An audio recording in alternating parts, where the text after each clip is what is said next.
You have 30 seconds in which to take your seats before our next session officially starts.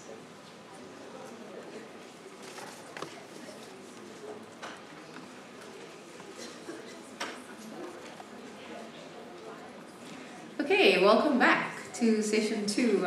I saw lots of conversations happening while people were walking to take the photo and while they were busy having tea, so I sincerely hope that that means that you are having discussions with people you've never met before, or maybe with faces you know, but you don't actually know who they are, on their involvement in the NCA and what it is that they find interesting or challenging.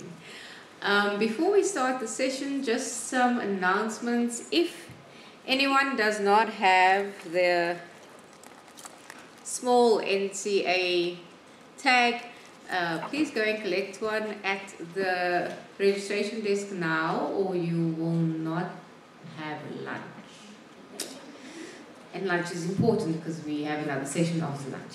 And then if anyone doesn't have the big visitor tag with the access card, could you also please report to the registration desk, because otherwise you might have issues getting in and out when we're moving around to lunch, etc. So now that the housekeeping is taken care of, I think one of the threads that ran through this morning's sessions was the importance of partnership and collaboration. And I think if you look at the program, you'll see that there's a number of different organizations that are participating in this. And so it's a good start, but I think that we can always do more. And I'm hoping that during tea and lunch breaks, we'll find more areas where we can collaborate. But without further ado, I'm going to hand over to our chair for session 2 on Better Africa and Better World, Bokang Vumbukani Lepolesa from the Stats SA. Thank you.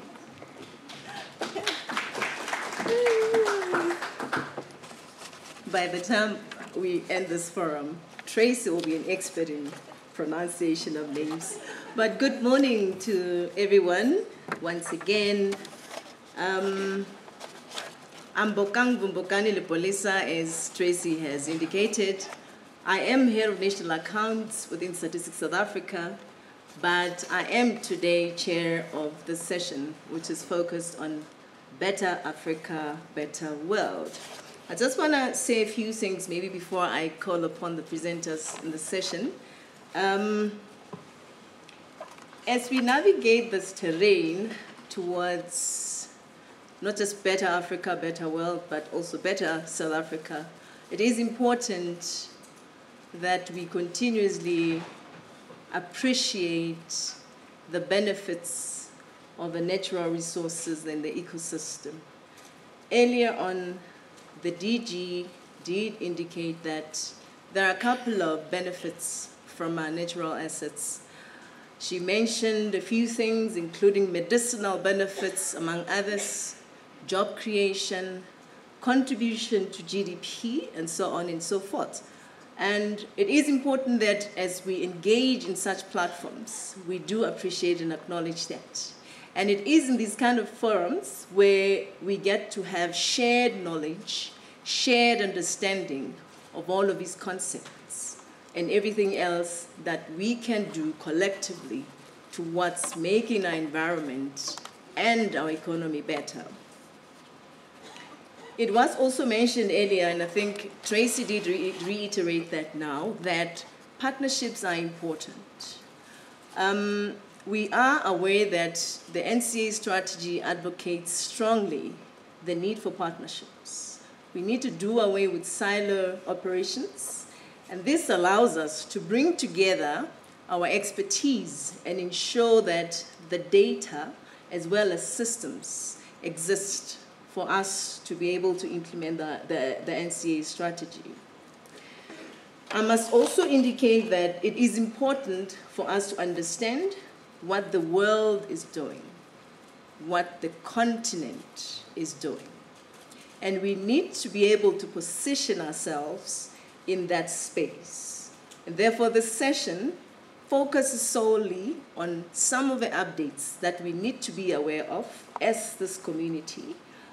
We need to be aware of what's happening in Africa. We need to be aware of what's happening globally. I think earlier on, the SG mentioned that there are, for instance, updates in the SNA, which touch upon some of the things that the colleagues are going to be sharing this morning to ensure that at least we are on par with the other global economies. With that said, I am going to, and you can see already on the program, there are just 2 presentations for this session. Each presentation is going to be about 20 minutes, inclusive of questions. So I'm only going to allow a maximum of 3 hands after every presentation, but there will obviously be time for us to engage with the presenters outside of the session. This is because there's a lot of content to cover, and we are really time constrained. So we'll have timekeepers. I must just alert the presenters as well in front here. So if you're left with maybe 5 minutes, they'll just indicate. Please proceed and just ensure that at least we stick to the timelines. So our first presenter is Amy Ginsberg from Sandby. She is Director Biodiversity Mainstreaming, and she is also a big part of the work. She's the brains and the energy behind what went into the NCA strategy. We must just continually acknowledge that, and thank you for that. She is also co-chairing the NCA CU, the coordinating unit with Statistics South Africa, and in April this year, she was appointed chair of Africa NCA Community of Practice Steering Committee, and I think that we should really recognize and congratulate you on that as well. So she's going to share with us some of the insights from that platform. Over to you. Thank you.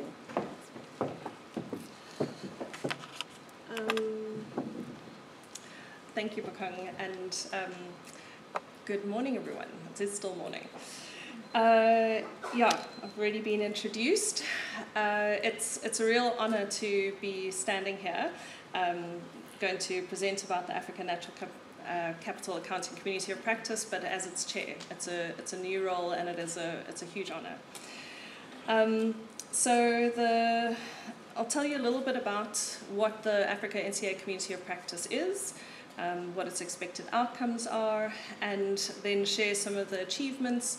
And they've been undertaking a review recently of the challenges, lessons learned, and what that means for sustainability and how the community of practice goes forward.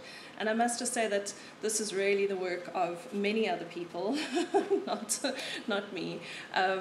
And yeah, just to acknowledge all of the many people behind these slides. So the objective of the Africa NCA Community of Practice is really, Bakang, as you said, it's about sharing knowledge and, oh, sorry. Thank you for pointing that out. Much better.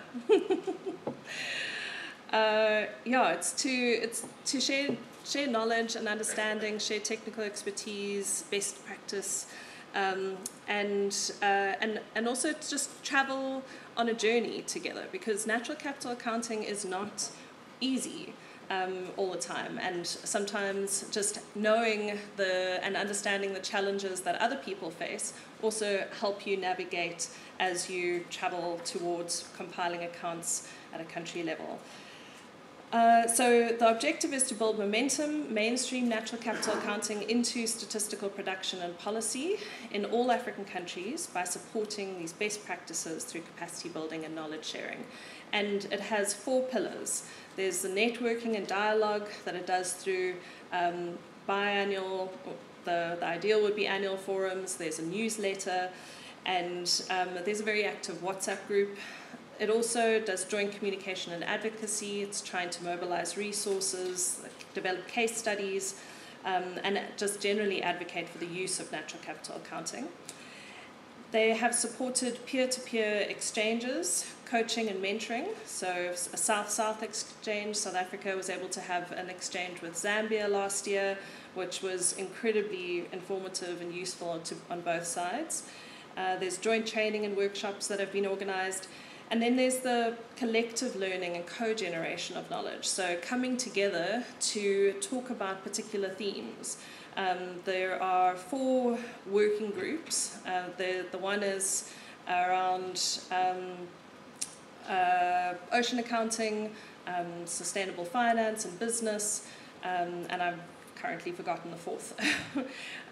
But so there are working groups where people come together around particular themes, and if there's more capacity, there would be able to be more themes and have those working groups be more active.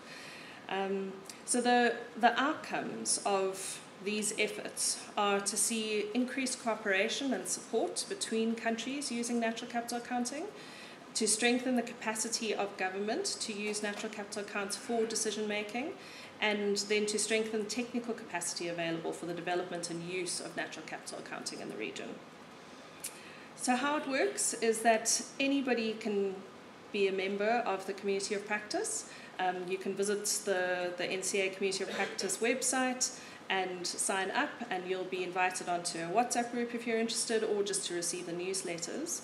Then there are focal points that may be institutional or at a country level. And there is also a community, then the Community of Practice is coordinated through a secretariat which is sort of led, there's a coordinator that really brings the Community of Practice together and is the face of that secretariat. And then finally there's the steering committee, and that's a set of institutions and governments that try to meet quarterly to discuss the Community of Practice. And in April, South Africa was nominated as the chair and is represented by myself from SANBI, and then the co-chair is the African Development Bank, represented by Dr. Innocent Onar. And there's also a monitoring and evaluation framework that is used to collect information. So the membership has been growing since 2019 when it began, and as of July last year, there are more than 500 individuals and from across 48 African countries, officially 20 government focal points, and 14 organizations that support the Community of Practice. And some of the achievements are the WhatsApp group, so the number of members, the fact that that's still growing is an achievement. And I've mentioned the WhatsApp group, which has over 200 members, and it's quite lively and really welcome anybody interested, absolutely anybody interested in joining that. The Secretariat has facilitated and organized approximately 17 webinars, that's roughly one every month. And they've supported more than 7 capacity building training events. And they have done a needs analysis. The response, they note here that the response rate was a little bit low, but that is still a useful assessment of what capacity is needed. And then these technical working groups, which I mentioned. And the 4, so there's linking policy to natural capital accounting, ocean accounting, business working group, and then sustainable finance and natural capital accounting.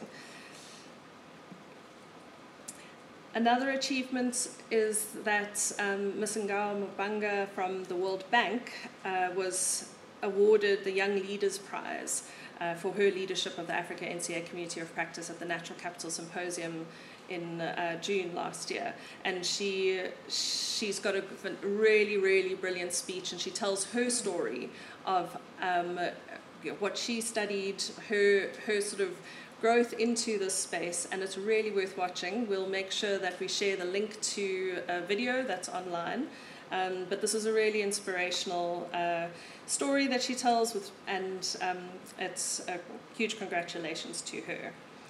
Some other recent events that I thought you might be interested in, the Africa NCA Community of Practice participated in the 7th Global Policy Forum on Natural Capital Accounting. That was in March in Kigali, and that brought together governments and stakeholders to discuss policies that will help with the implementation of national biodiversity strategy and action plans, and also contribute to the achievement of the Kunming-Montreal Global Biodiversity Framework goals and targets. So we see the linkages also to what CEO mentioned earlier around the sub-regional technical and scientific support centre that SANBI will now be hosting, and the opportunities for greater partnership, which is what takes us forward.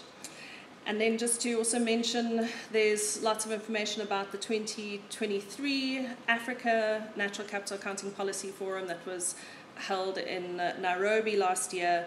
And so not only are all of the presentations available, but there was also a Nairobi declaration statement and call to action for countries and governments and to join the community of practice, and for broader support and representation in that. So some of the challenges have been that the community of practice really kicked off in 2019, which was just before COVID. So it was a difficult time to start to bring people together. And it may also have contributed to the fact that the membership of both the partner institutions and governments, the mobilizing resources to see a community of practice kind of grow and be able to do more has been difficult. The communication, there are various ways in which that could be improved, but really the crux of it is that there have been limited resources. The World Bank has been supporting the Secretariat, but the Secretariat is made up of just a handful of people who can only allocate a certain amount of time to the community of practice and do absolute wonders with the time that they've got available and above and beyond. But that has been a constraint.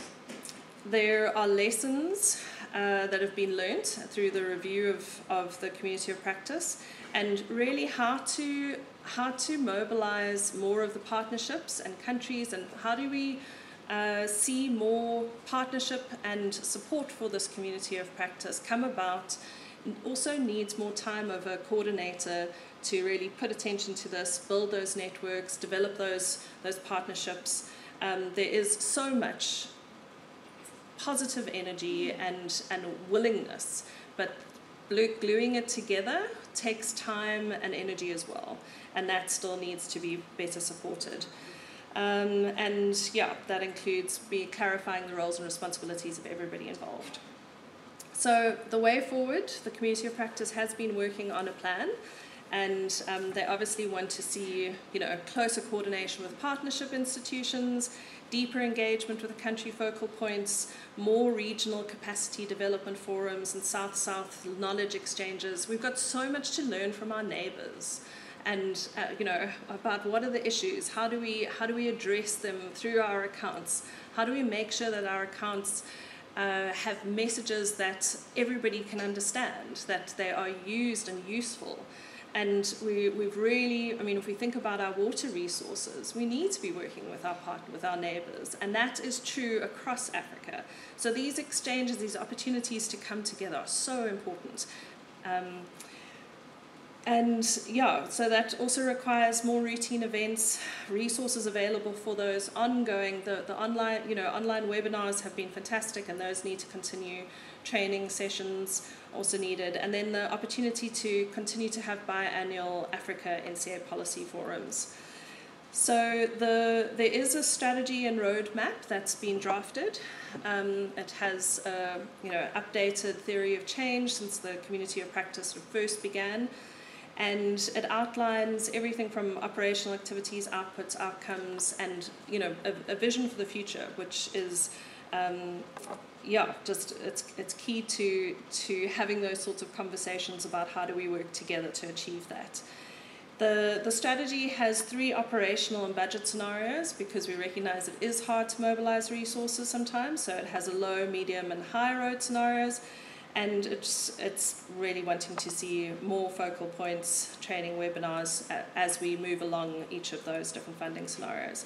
But I'm very pleased to be able to say that the Africa NCA Community of Practice Secretariat will be hosted by the African Development Bank as of next year. So from the World Bank to the African Development Bank, and it's really fabulous to have that in place now. So this brings me to the end of the presentation, but just to say that if you're aware of any countries or organizations, maybe your own, that would be interested in joining or supporting the community of practice, to please find me over a break, or just reach out directly. The information will be on the next slide. And please do join the community of practice. You can go to the website and join up immediately. And just to once again acknowledge the Africa NCA Community of Practice Secretariat and the co-chair, Innocent Ona, and all of the people who are really behind this work. And thank you very much, Bakong.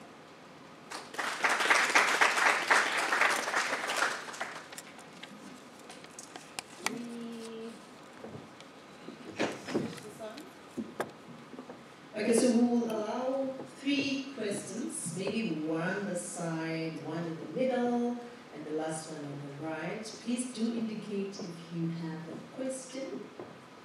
And thank you, Amy. Left-hand side, going, gone. Middle, there's one. Hopefully everybody's on their phones looking at the website.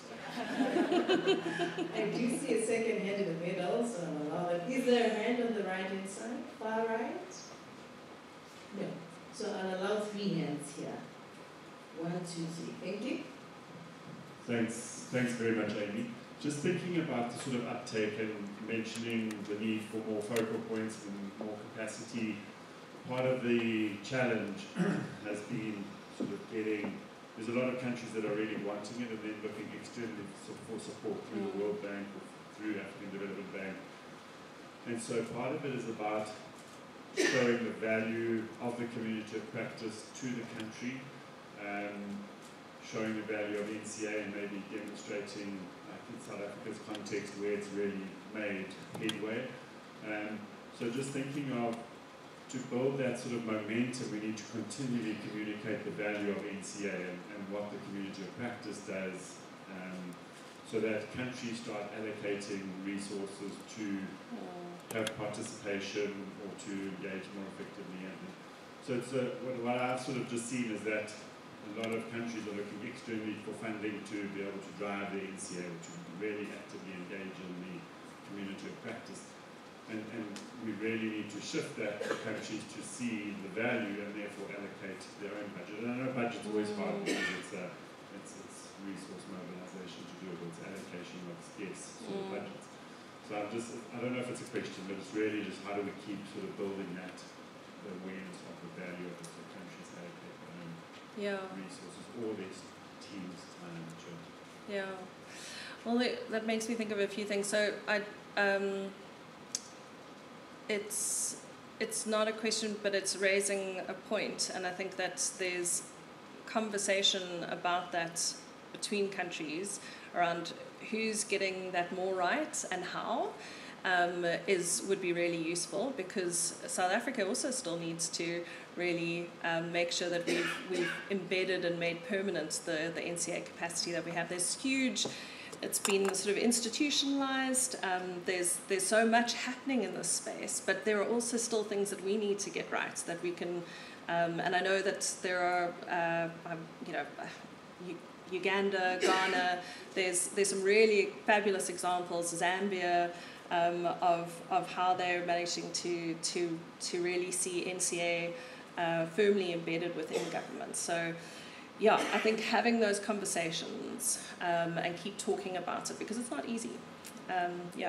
And that there are really good lessons to be learned there. And I think the other thing that came to mind when you were talking is the need to mobilize resources and thinking about how we can do that in a way together that is supportive of more countries, being able to access resources. So also. Not an answer, just something I thought about. I think that's one of the things that the community of practice is wanting to do more of.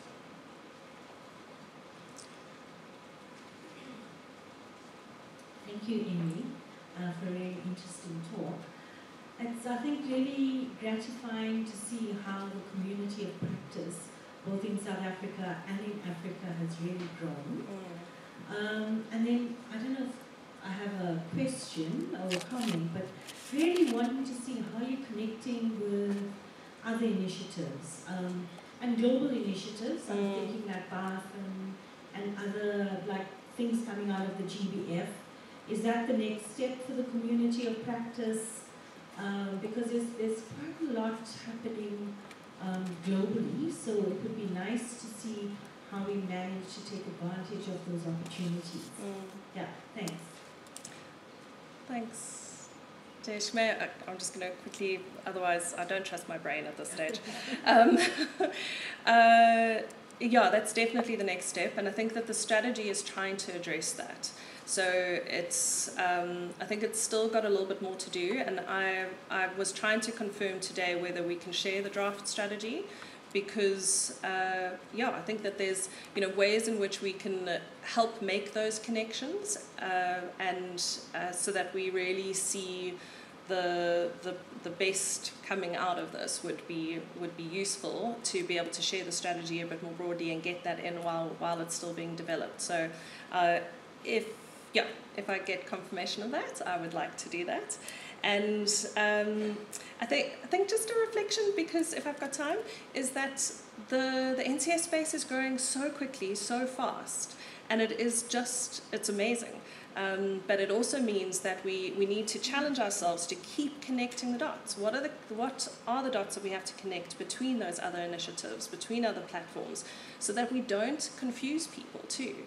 If there's so much happening on the space, I think an important role of the community of practice is also to bring clarity of how these things connect to each other. And that's something that we just need to keep putting attention to.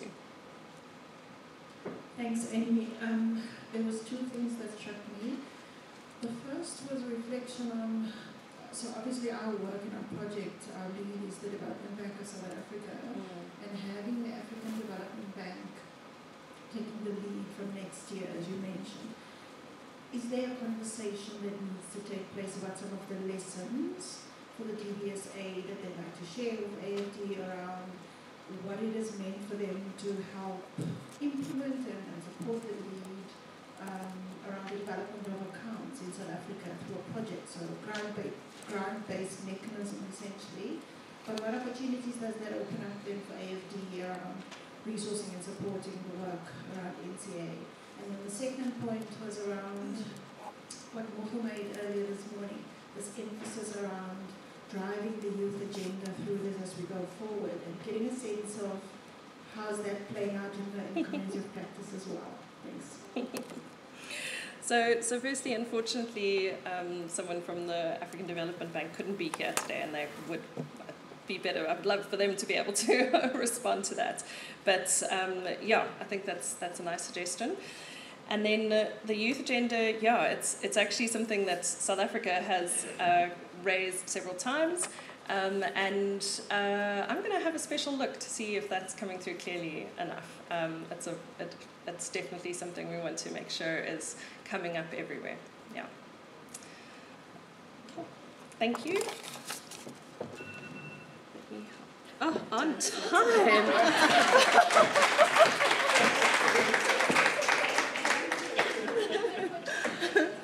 Right on time. Thank you.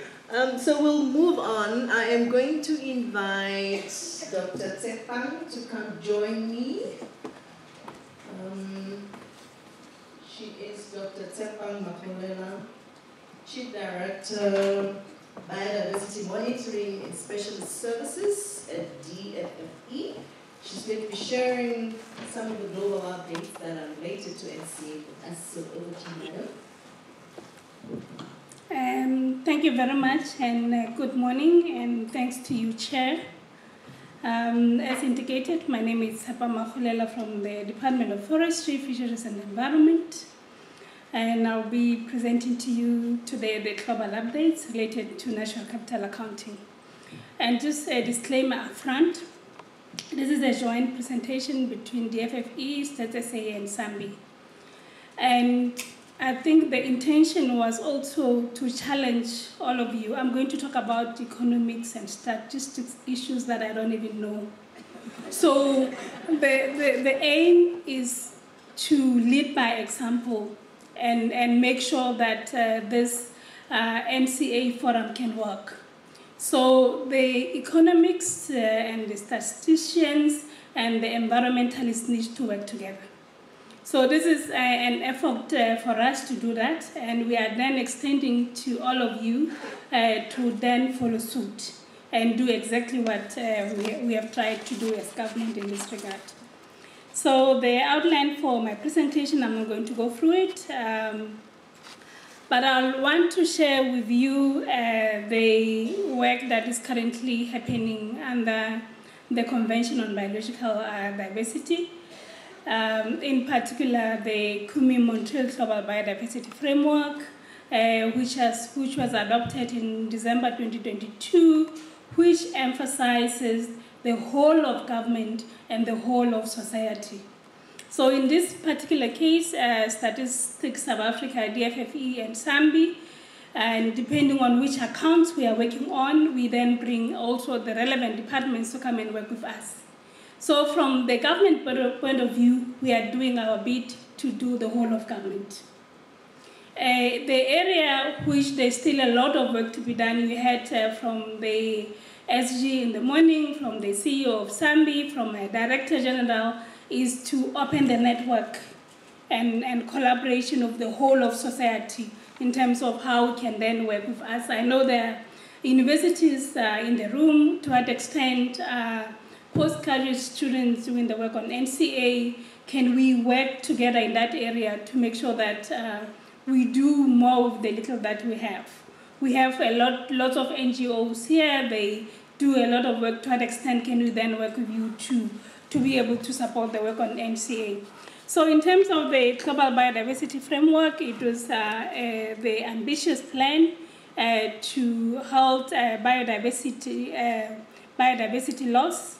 And it is made of 23 action targets, which are mainly focusing on reducing threats. And there are a number of targets there, firstly on spatial planning, restoration, protection and conservation, species recovery, harvest and trade, invasive alien species, pollution and climate change. And then we have targets on people needs, which focuses on species, in particular fisheries and hunting, ecosystems and other contributions, and urban and access and benefit sharing. And most importantly, we have tools and solutions which are in a way enable us to be able to implement what is required. And there are a number of issues under tools and solution, including the fact that if we are to achieve the global ambitions that are being set in different global platforms, we need a commensurate means of implementation.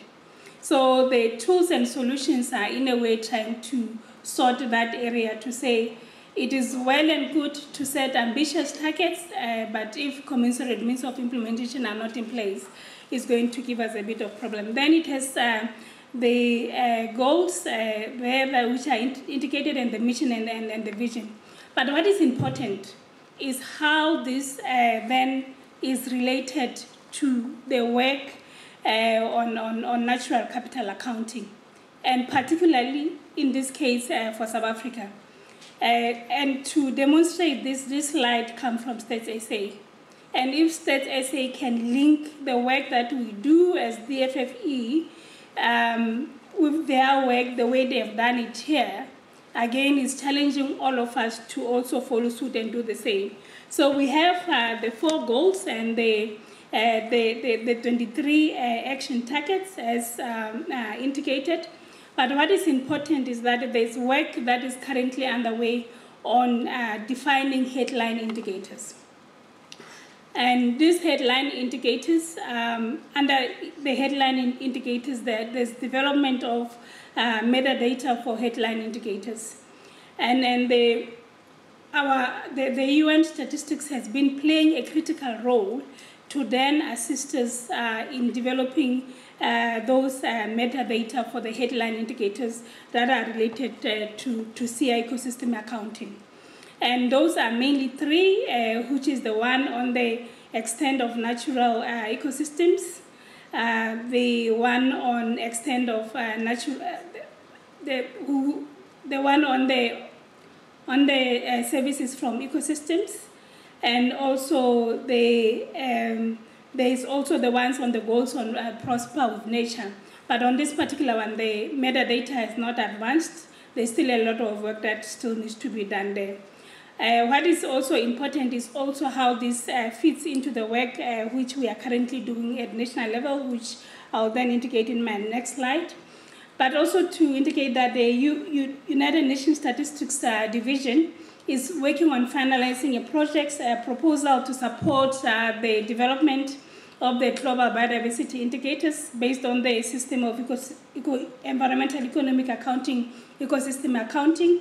And the project will include a number of countries to build capacity and to support and test the implementation and reporting of the CS based on the global biodiversity framework indicator. So it's basically indicating that at global level there's work, a lot of work happening, but where are we at national level?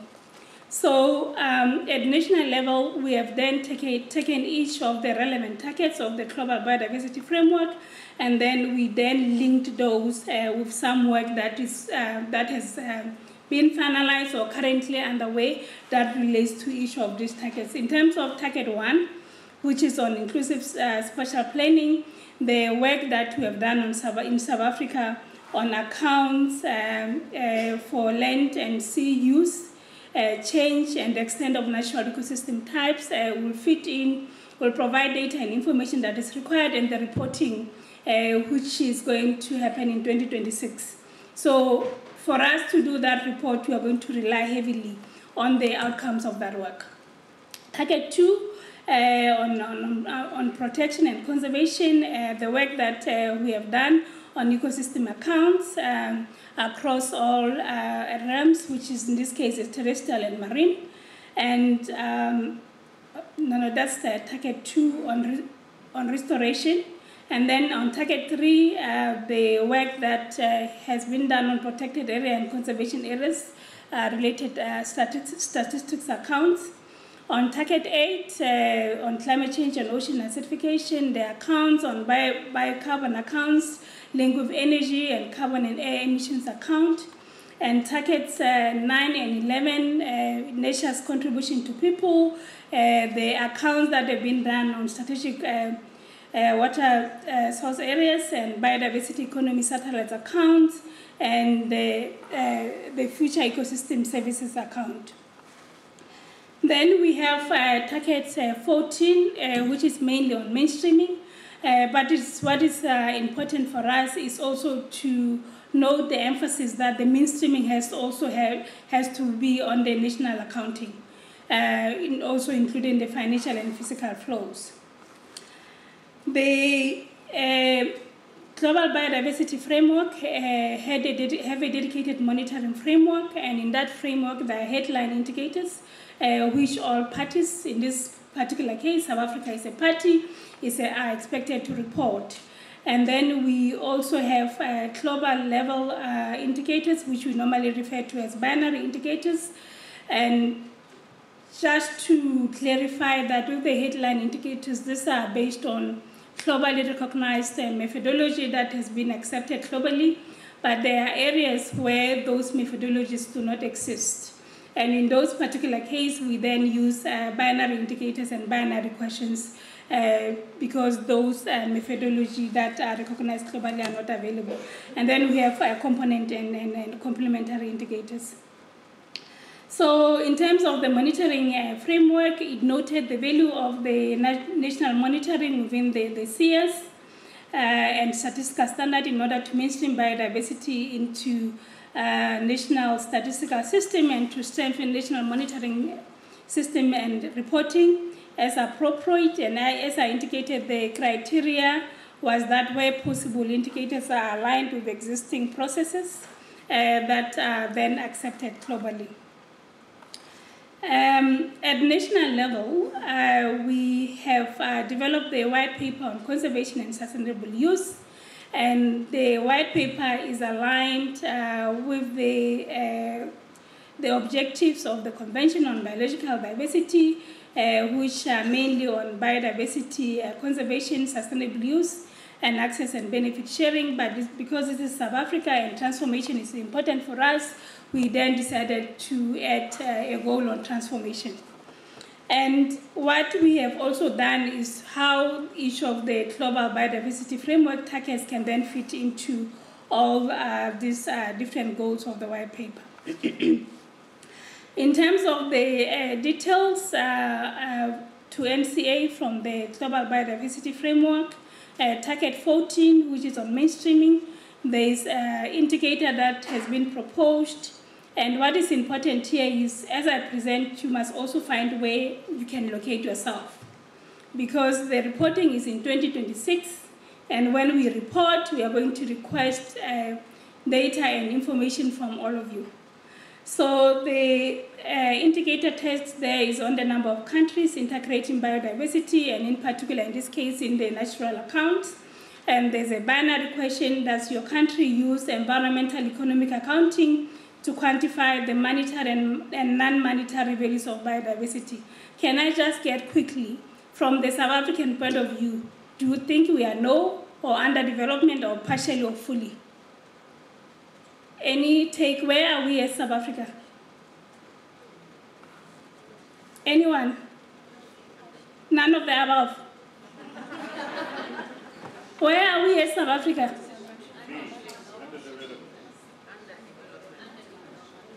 Yes, Amy. Okay.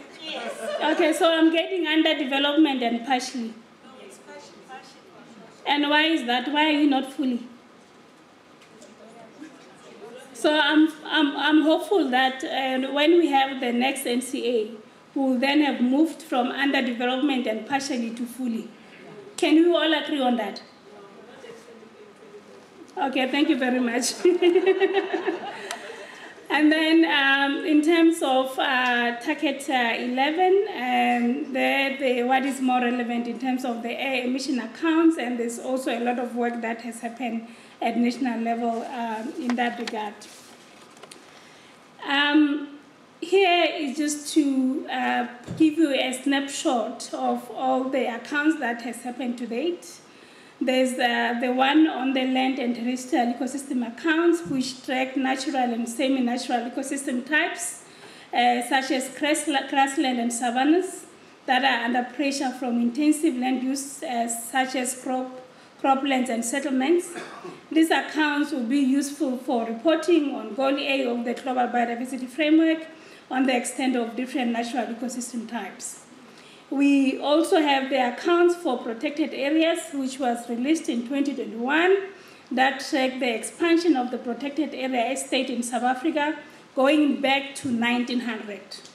So South Africa is data rich through to 2020. These accounts will be useful for reporting on Target 3 of the Global Biodiversity Framework, under Target 3, which aims to protect and conserve 30% of the planet by 2030. In 2023, the accounts for strategic water source areas were also released, where the strategic water source areas occur across about 88% of South Africa and support about 50%. So this is just a demonstration of how important strategic water areas are for us.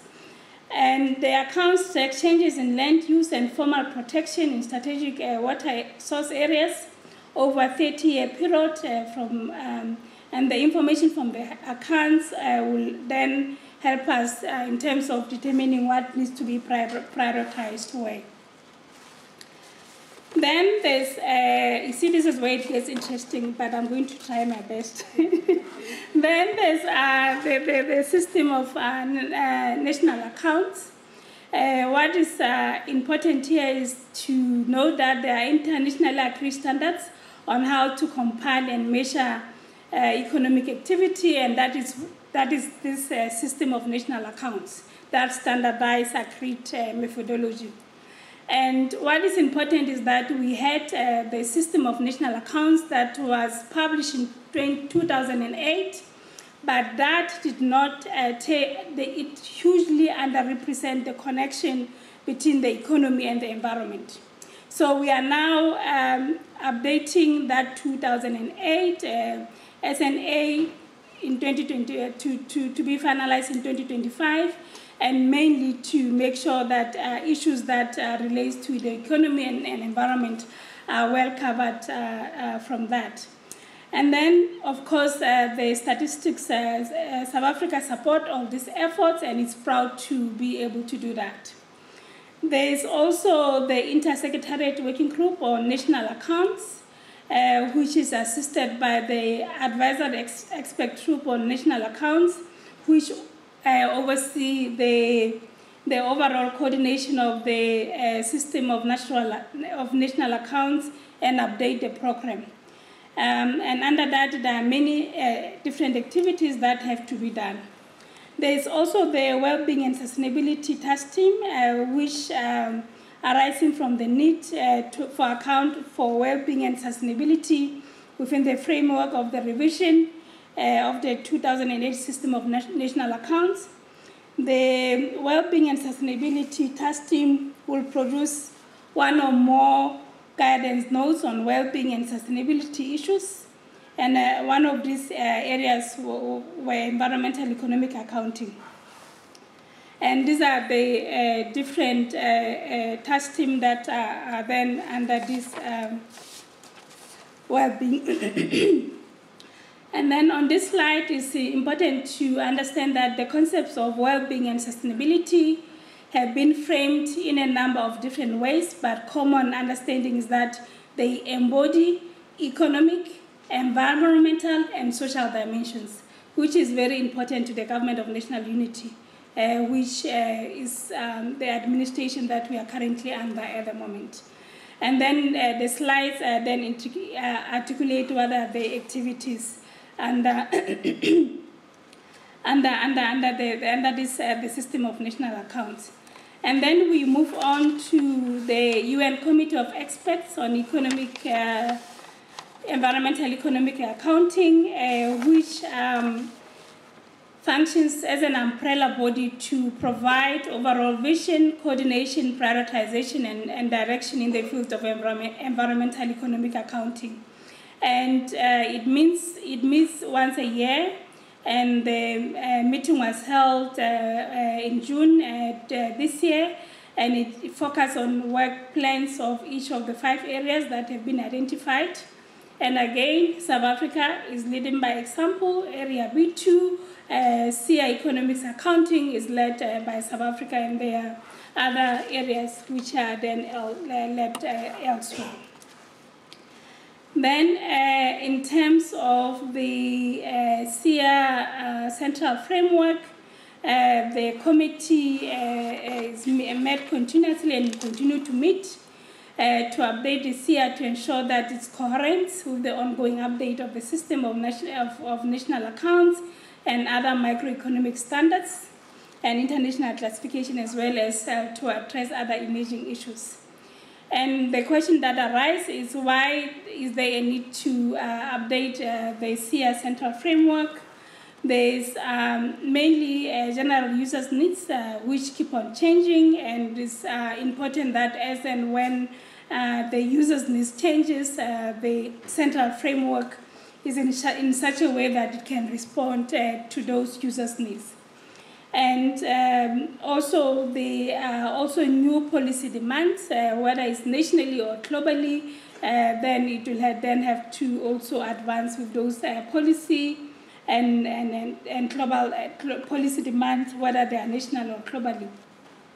And then the research agenda, which we all know that it continues being updated, and there's lots of new innovations that come out of research. So it should then be aligned with that. And then I see that I'm left with 1 minute. So then the question becomes, so what? So after you have told us all these interesting stories about what South Africa has signed and rectified, how you are working with Zambia and States SA, so what? So we have put together a program of work which is for 2023-2025, where we'll be continue to develop practical guidelines, notes for countries for the compilation of the SIA account, and then also supporting the development of headline indicators for the Global Biodiversity Framework and other conventions that South Africa has signed and rectified, and overseeing working groups on forest ecosystem and ocean accounting, contributing to the broader SIA and system of natural accounting processes, engaging with relevant initiatives, and also including yourselves on how we can then come to the party to work with us and make sure that we do what needs to be done when it comes to this work. And more, and lastly, the community of practice on ecosystem and accounting to make sure that it's promoted. Thank you very much.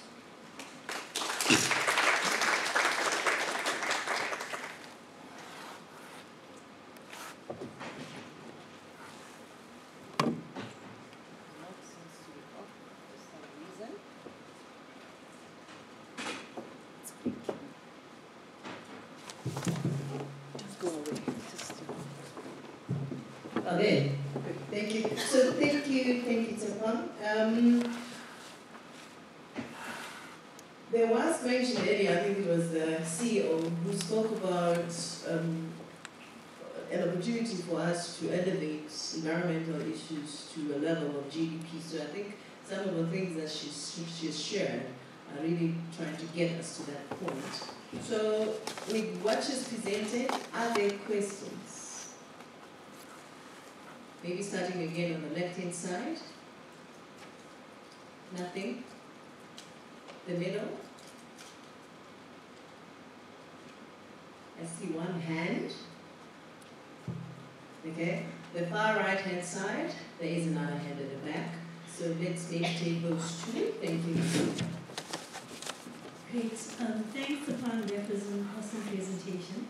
And of course, what really got me excited was all the linkages with the GBF and really looking at how NCA is supporting international policy.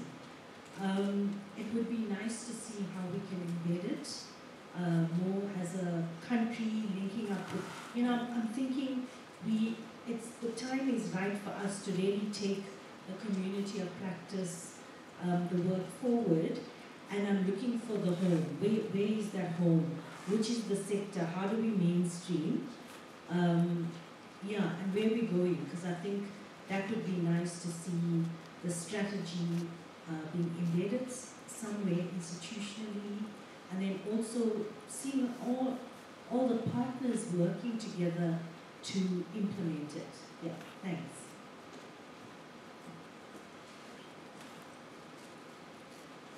The far back. Thank you very much, Dr. Makhalela, for your detailed presentation.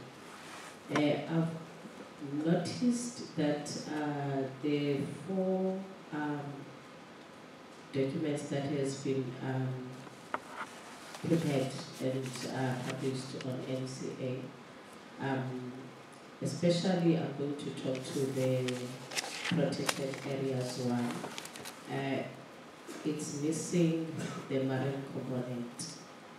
And looking at your presentation, there are linkages, especially on target 3. How do we foresee incorporating the marine aspects so that it gets some kind of recognition in terms of the NCA? Thank you.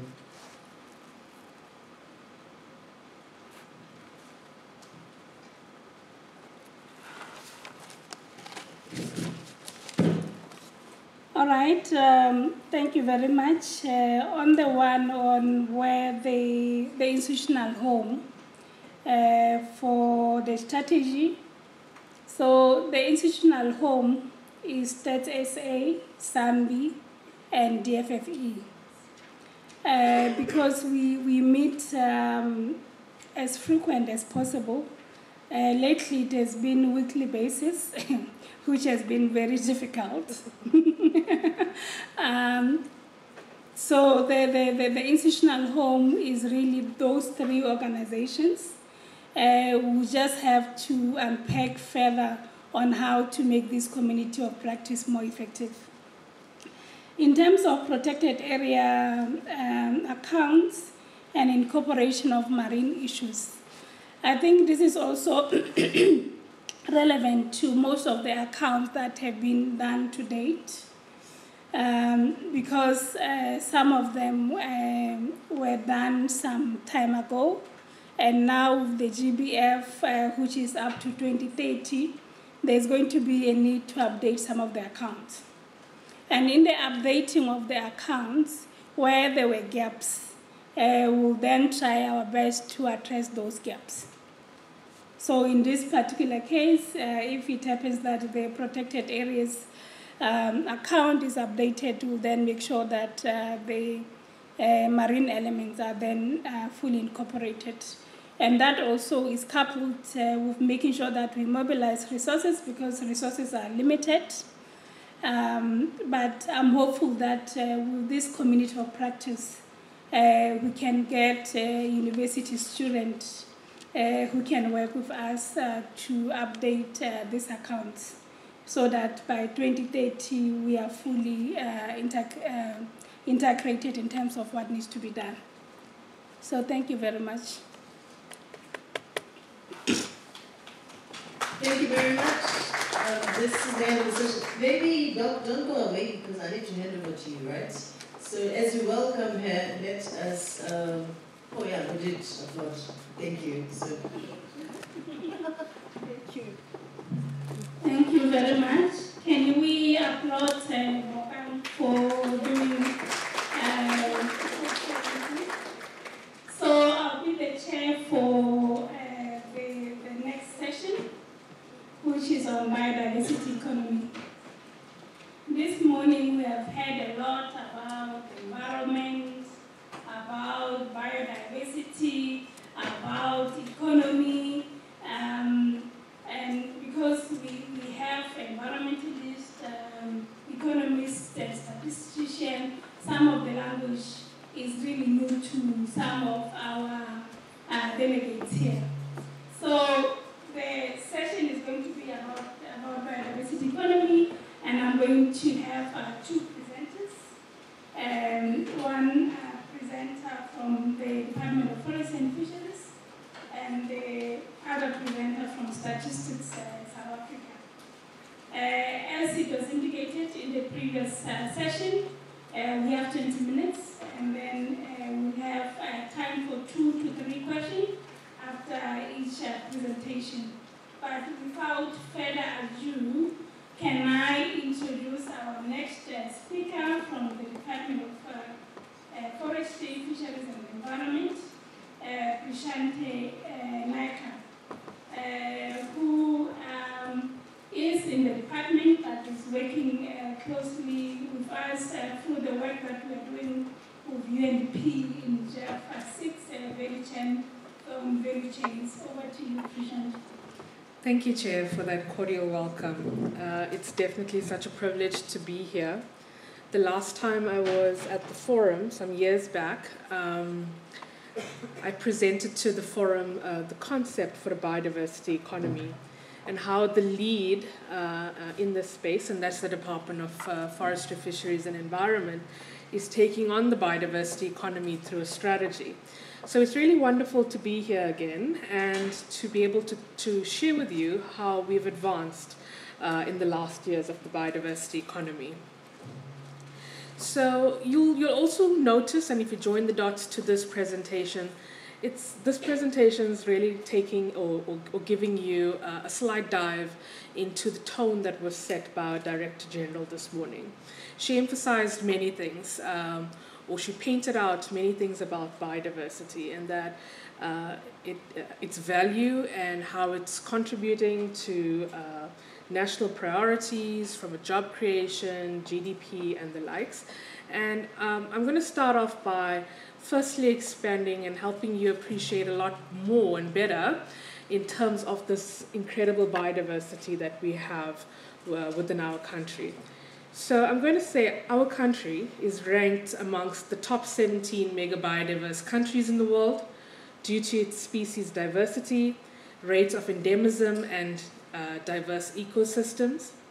While South Africa occupies only 2% of the world's land surface, South Africa is home to 10% of the world's plant species and 7% of its reptile, bird, and mammal species.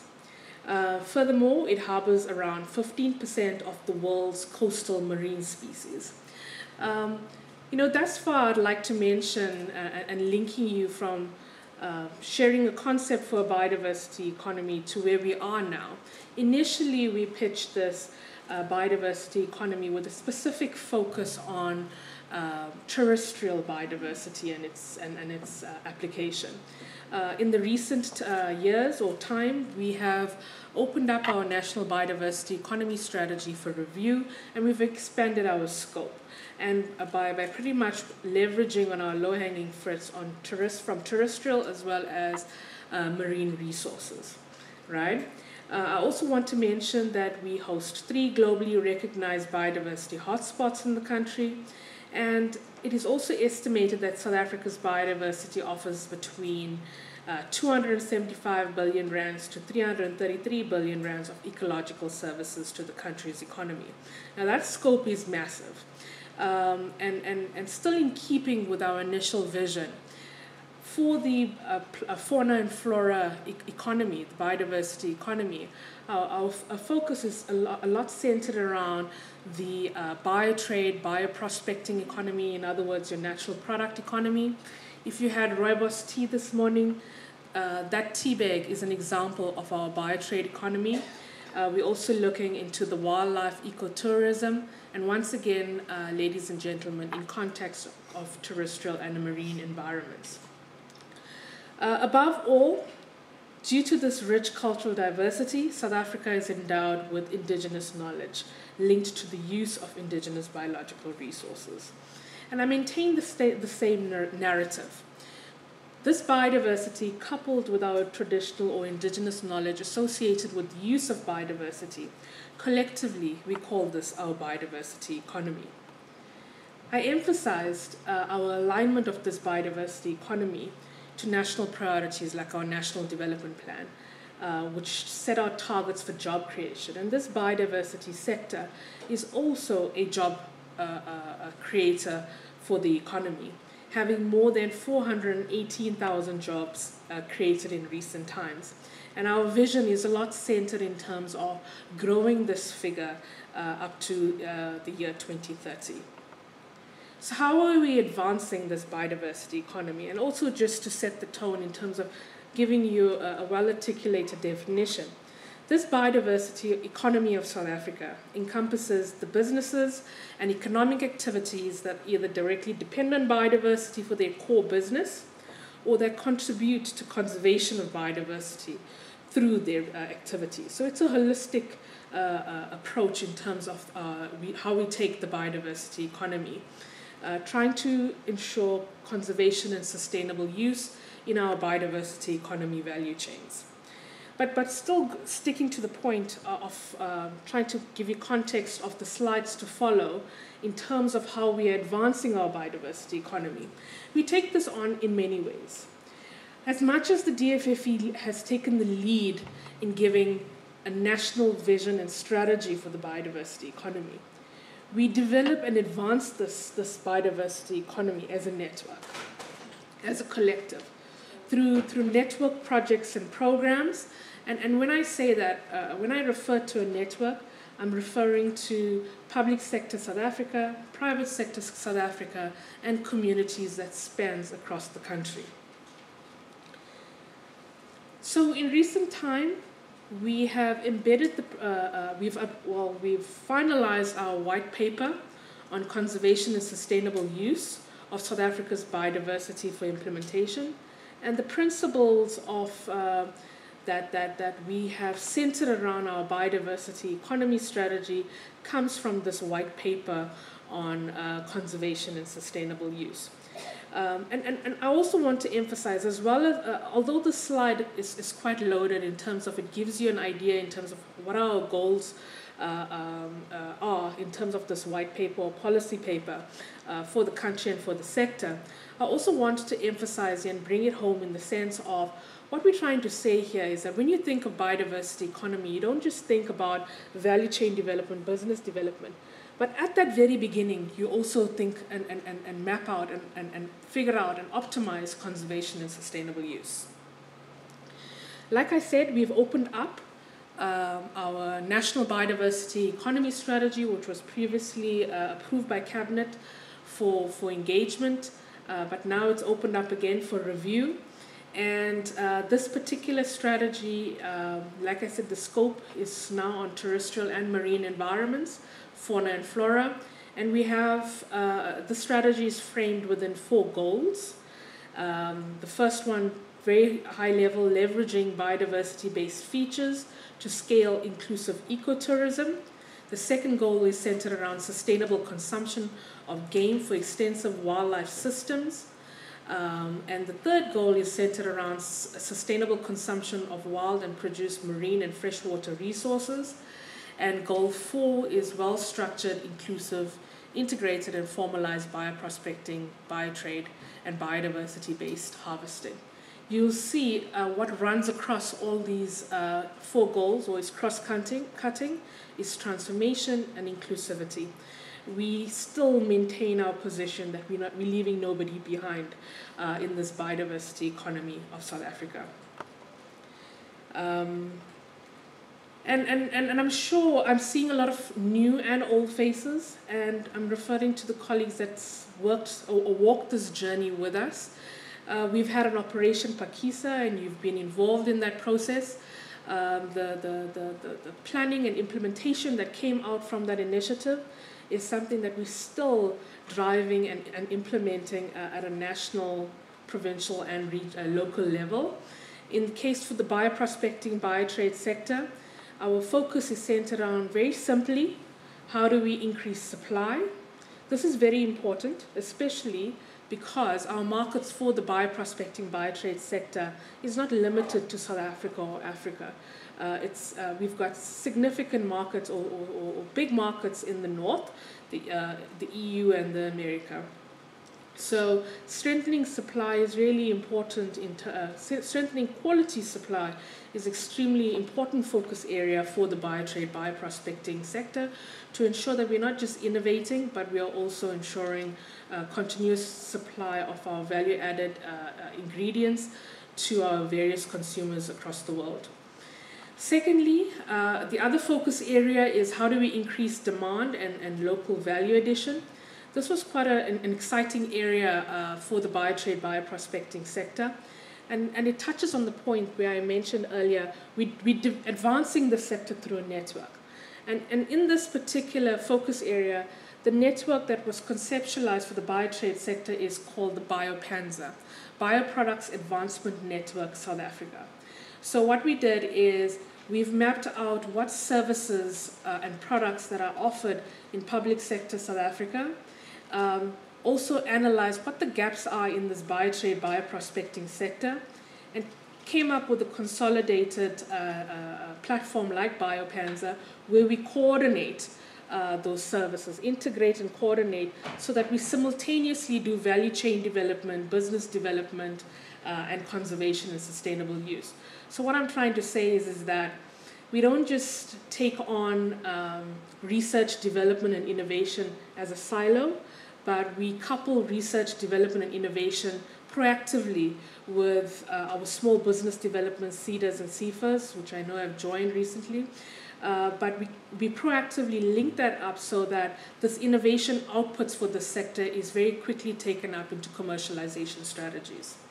right? So that's pretty much how we have coordinated as a network to provide a consolidated offering to our clientele of the sector.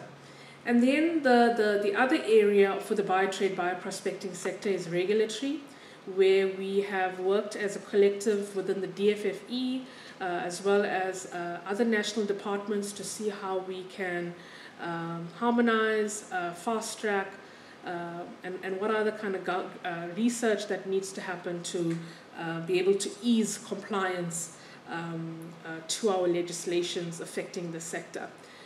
As our chair mentioned earlier, I'm quite actively involved. We are the project manager for a value chains project for the biotrade sector. And one of our outputs there is, for example, supporting the Department of Science and Innovation to set up a national recordal system of indigenous knowledge associated with the use of biodiversity, creating this repository, because that recognition is a key area in order to participate and comply with our national legislation. Similarly, for the wildlife economy, coming out of the Pakisa, it was largely centered around transforming the sector and how do we put in or unlock the biotrade of the wildlife economy whilst holding transformation central to these developments. So that's our strategies, policies, and high-level initiatives that we are working on in terms of advancing the sector. Where we are at this stage is that we are already at implementation. My current slide gives you an overview in terms of some really good progress in terms of implementation. And this implementation happens in two ways, at a sector level as well as at a value chain level, right? Some sector level initiatives includes our biodiversity investment portal, which we launched not too long ago, where we link investors with bankable biodiversity economy ventures in the sector. And this link, or this, what can I say, projection of opportunities is through an online platform. From a value chain point of view, we're looking at, we've developed the game meat strategy.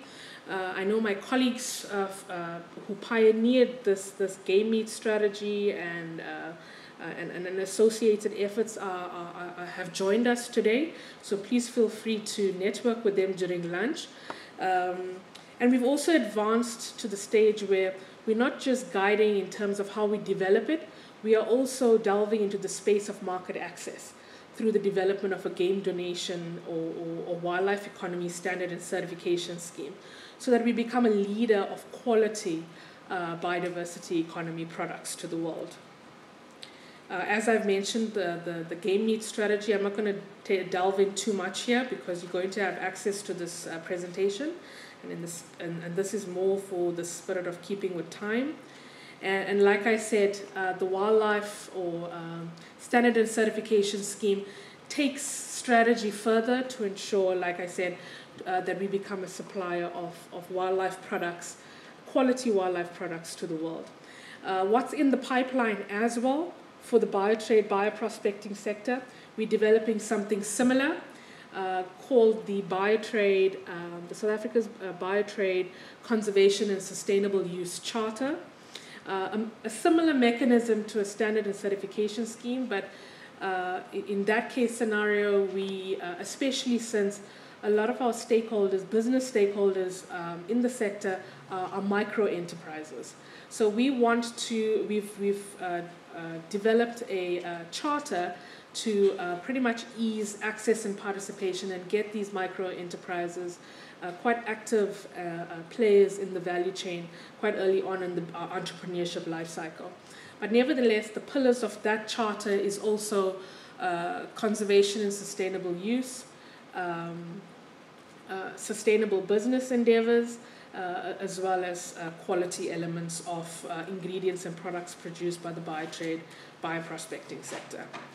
The long and short is, when you drink your cup of rooibos tea, whether you're in South Africa or whether you're in Europe, you've got comfort that through a business participation in the biotrade charter, that ingredient, that rooibos, was sustainably sourced, the rights of stakeholders were protected, and there's a degree of business sustainability who has supplied you that ingredient. So that's how, colleagues or ladies and gentlemen, we have advanced in terms of the biodiversity economy. So I did mention to you we have an investment portal where we have, it's an online portal for now, where we have presented a variety of bankable ventures in the biodiversity economy, wildlife, bioprospecting, biotrade, for investment. And thus far, I think we've attracted investment from 2 donors. So traction in this space is quite encouraging. And I'd like to encourage you to get in touch with us further. I know I spoke to colleagues from Nedbank during the tea break. We really look forward to chatting to you further in terms of these initiatives led from a national level. Now, I'm going to touch on the biodiversity mega hub concept. This is something that emerged in recent months, and it's going to feature in our new iteration of the National Biodiversity Economy Strategy. This is really an innovative initiative of the new version of the National Biodiversity Economy, because it's taking forward many things. Our cooperative governance model of South Africa, where we involve provinces and local government a lot better in this advancement of the biodiversity economy through a mega hub initiative. But also emphasizing that it's not just a public sector initiative. This particular initiative is multi-stakeholder, working very closely with private sector as well as communities, right? And what we're trying to do here is pretty much taking the low-hanging fruits of each province. So these mega hubs are strategically positioned across the country, across all 9 provinces, right? Examples to put this into pilot, in the case of Eastern Cape, we are putting forward an indigenous species processing and manufacturing mega hub with associated value chains, and a new project on a wildlife coast conservation and development initiative. Collectively, that will be called the Biodiversity Mega Hub in the Eastern Cape province. Now, if you have to come into Gauteng, we want to set up a game meat mega market hub and the international traditional medicine market. If you go to Northern Cape province, also financed through the UNDP GEF 6 project, we want to set up a bioprospecting research and development hub and a mega conservation area. In that case of the Northern Cape province, we want to support the province to be able to transition and diversify its supply of locally available or local plants that naturally grow in the province, through wild and cultivation supply, market relevant chemotypes and the likes. So this is our mega hub model that will feature in our new iteration of the NBES. And like I said, we envision the implementation of this hub through private sector, government, and communities. What can I say? Whilst it's a model pitched in our strategy, we've already put in motion on how we're going to collaborate. To date, we've already, and like I said, it's a multi-stakeholder initiative, and we have already put in motion partnership agreements with a variety of national departments, universities in the different provinces, state-owned enterprises, traditional healer organizations, and the likes. So coming to my last point, right? And I think our facilitator of the last session mentioned this point as an outcome from the last session on how we can talk to biodiversity and take it up as a GDP contributor. So this has been an important area since the first version of the National Biodiversity Economy Strategy for the sector, especially since our performance indicators for the sector is GDP. Our goal is to be able to grow the sector at 10% annual GDP growth. But, and we know that our business community of the sector is pretty much key in terms of determining this GDP contribution. So in the recent years, we've worked quite closely with Stats SA and Sanvi and the likes to be able to take this very high level indicator and break it down into a granular level. And I must say we've made quite significant progress in this space, where we've broken it down into subsectors of the biodiversity economy sector, as well as particular trade lines and the likes, to be able to size up the biodiversity economy as official GDP data for the sector. We haven't completed, I guess, the chair mentioned, where are we? This is something under development. This initiative is under development. And especially due to the fact that the expertise, the diverse expertise needed as a collective to finalize this. We've conceptualized, we've put in motion, and I'd like to encourage the delegates in the room today to please engage with us, and we'd like to expand the working group on this particular initiative so we can get closer to have an evidence-based trajectory so that we can measure growth as well as make projections for the future of this biodiversity economy. So that's a wrap from my side, Chair, and thank you for your attention.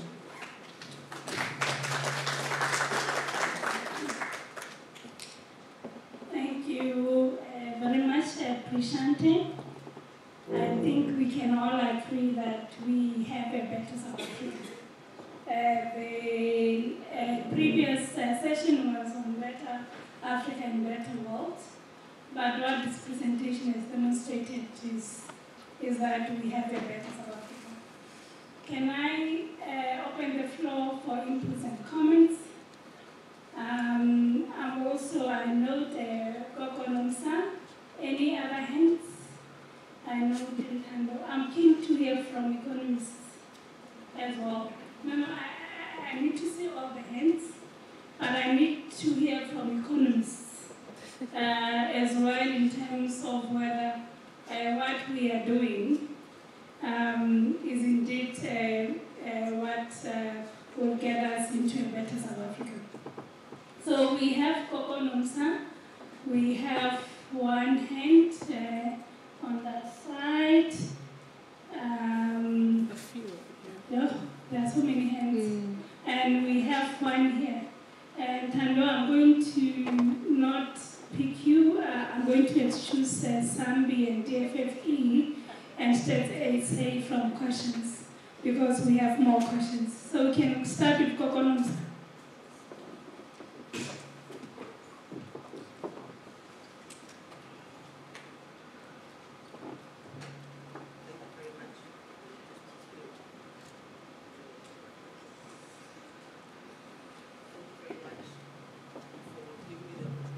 Thank you.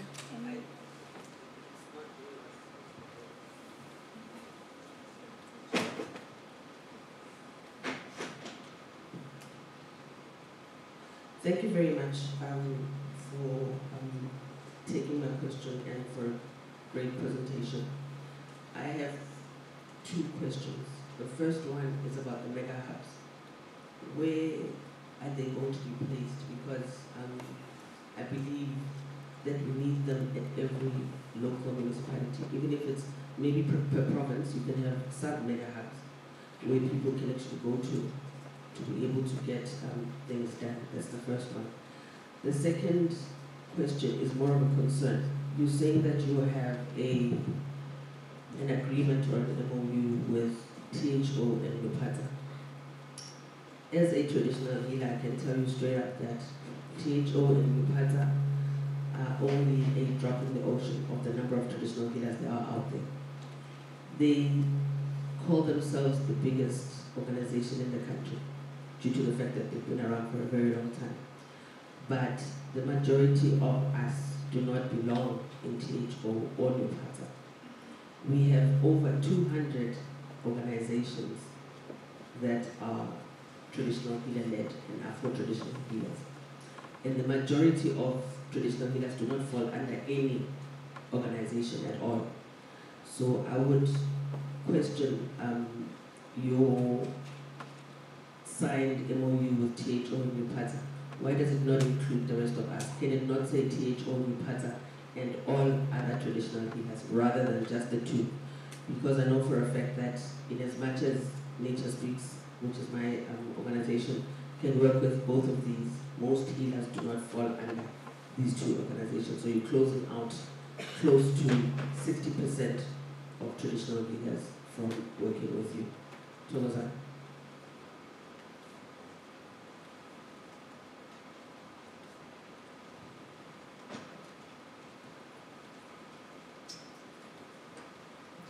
Thank you very much. My name is Richard York. I'm from Wildlife Branch in South Africa. So, from an economist's point of view, what has made the wildlife economy, especially the private wildlife economy, so successful is the economic value we can generate from wildlife and through the sustainable use. Now, we understand the challenges that protected areas have throughout the country. Indeed, also recognise as economically sustainable. You see natural capital substituting or becoming the primary objective of those protected areas, and how will the flow be towards the private sector as well going forward? If I can link with the colleague's question about the mega hubs as well, I'd like a bit of an indication where we are in these processes. I know as the private sector representing the industry, we've engaged and we've had roadshows in the Eastern Cape, that the rest of all these events we've not been involved with at all. So we'd also like a bit of an indication, what is the financial stability studies that have been done, where's the research that's been done, where's the justification for these specific mega hubs? Because I need to link and agree fully that it would be far better to create small hubs throughout the country that everyone can benefit, instead of specific mega hubs situated in key industries or key large cities that won't be beneficial to the rural people on the ground. Thank you.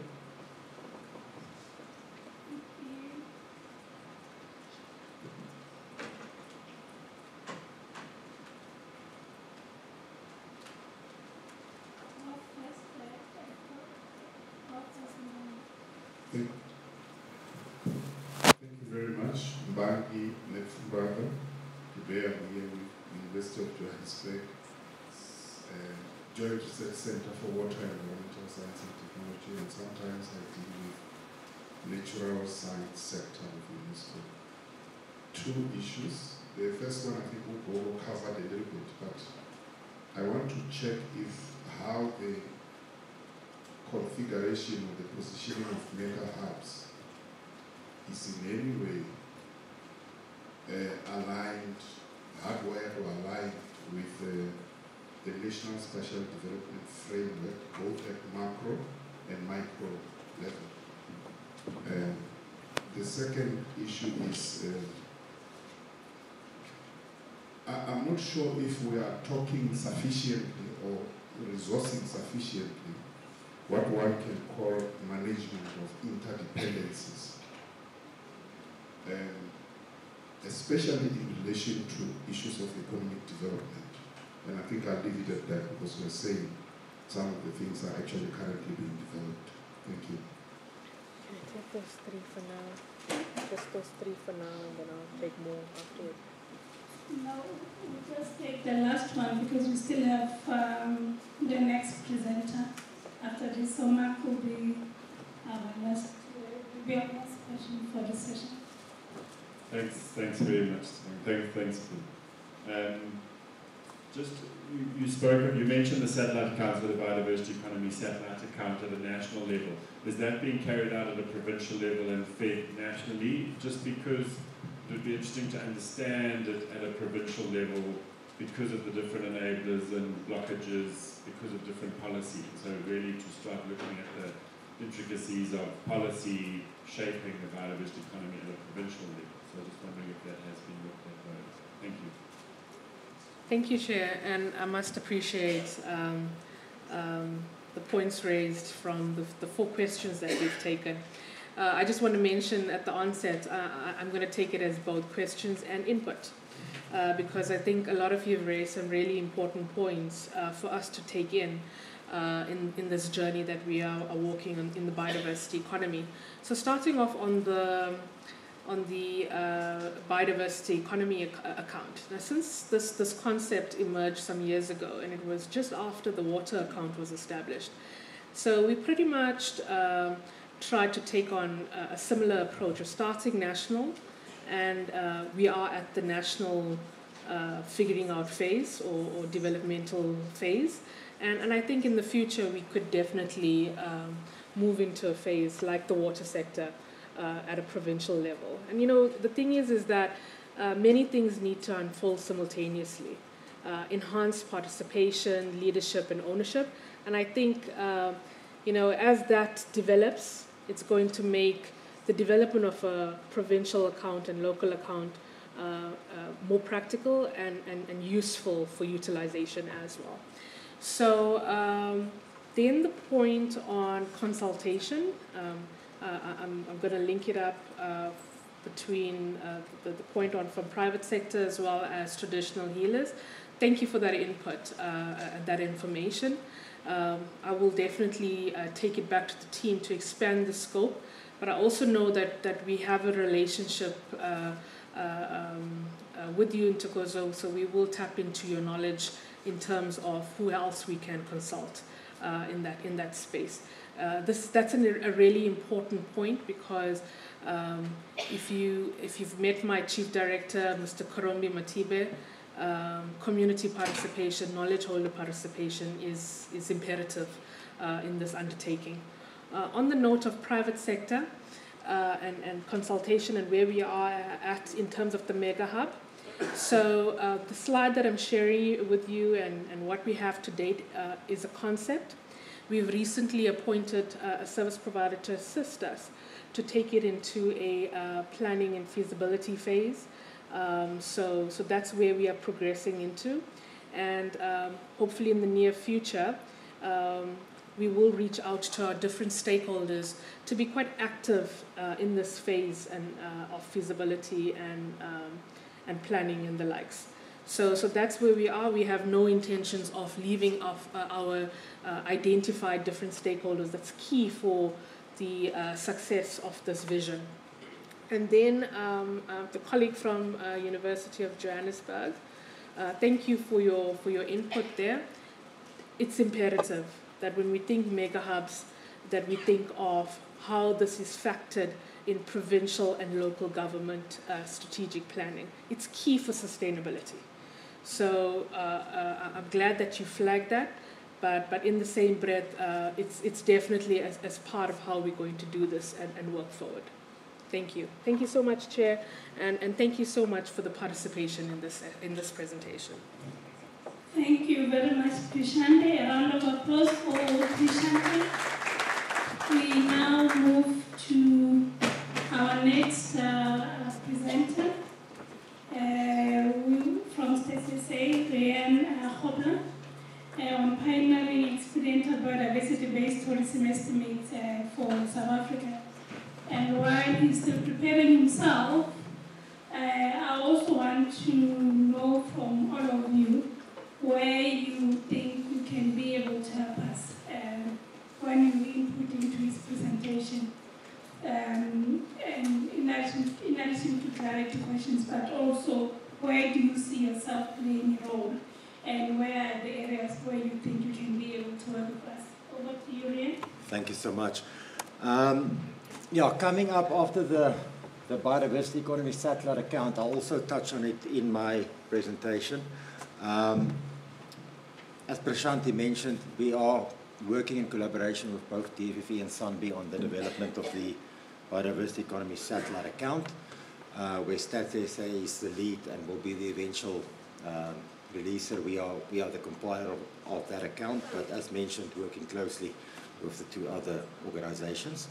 I want to touch on now on South Africa's, and from my knowledge, the world's first experimental biodiversity-based tourism estimates. It is the latest release in the StatsSA Natural Capital series.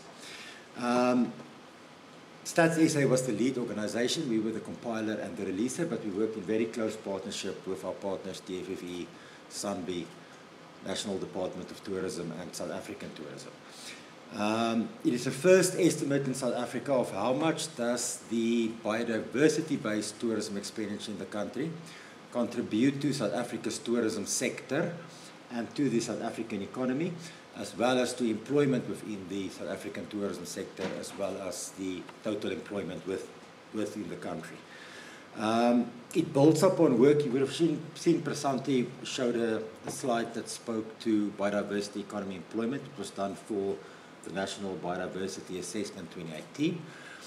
It builds on and expands on that work, and it also made a lot of methodological improvements to that work. Since we launched the National NCA strategy, which you all heard a lot about today, as Taxis DFFE Sunday, we are fully guided by the implementation of our strategy. Where before, we might have been supply trying to create our own demand, we are now fully focused on demand addressing supply. And the experimental biodiversity-based tourism estimates is then also part of or implements South Africa's national NCA strategy. Then I'm not going to go too much into this. I think this was spoken into depth the presentation before, but basically just to note that the experimental biodiversity-based tourism estimates provides us now a first baseline measurement of what would have been referred to in the biodiversity economy strategy as ecotourism. As mentioned, the biodiversity economy strategy will be leveraged to see how can it help in addressing unemployment, inequality, and poverty. And we now have those baseline figures as to what it is currently contributing to not only the South African tourism sector, but to the South African tourism economy. And with the various interventions that was spoken about, is it making those positive impacts into growing the biodiversity-based tourism employment, contribution to GDP, etc. It will also feed directly into the development of South Africa's first biodiversity economy satellite account, specifically for the biodiversity-based tourism subsector. Now, when we started, we had to sort of define what it is that we are measuring. There was definitions of ecotourism, there was definitions of nature or nature-based tourism, but there was no internationally agreed to definition of what is biodiversity-based tourism. Now, we have an internationally agreed to standard and concepts and definitions as to what is tourism, what criteria you have to fulfill to be seen as a visitor and for your expenditure to be contributing to tourism expenditure.